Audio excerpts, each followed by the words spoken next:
கன்னியாகுமரி மாவட்டத்திலே மண்டைக்காட்டிலே மிகப்பெரிய பாதிப்புகள் இந்துக்களுக்கு ஏற்பட்டுச்சு.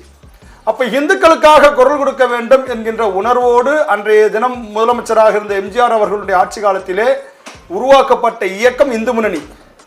ஏதோ இன்னைக்கு திமுகவுக்காக உருவாக்கல, அரசியலுக்காக உருவாக்கல. இன்றைக்கு இருக்கக்கூடிய இந்த மாநாடுகள் நடத்துறோம் பார்த்தீங்களா, இவைகள் எல்லாம் 2000 இருந்து இந்து முன்னணி இயக்கம் நடத்திட்டு இருக்கு.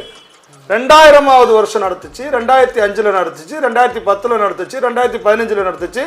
அதுக்கப்புறமா 2022 வந்தீங்கன்னா 20 பார்த்தீங்கன்னா கொரோனா காலகட்டங்களால் நடத்தல. இப்ப 5வது வருஷம் நடத்துது 2025 மாநாடு. இப்ப முருக பக்தர்கள் மாநாடு என்று அதற்கான அழைப்பு வைத்திருப்பதற்கான அடிப்படை காரணமே சமீப காலமாக தமிழ் கடவுள் முருகப்பெருமானுடைய ஆலயங்களுக்கெல்லாம் மிகப்பெரிய அளவிலே பல மதவாத சக்திகள், இந்து மத எதிர்ப்பாளர்கள், முருக பக்திக்கு எதிரானவர்கள் அதிகமான வேலை செய்யறாங்க.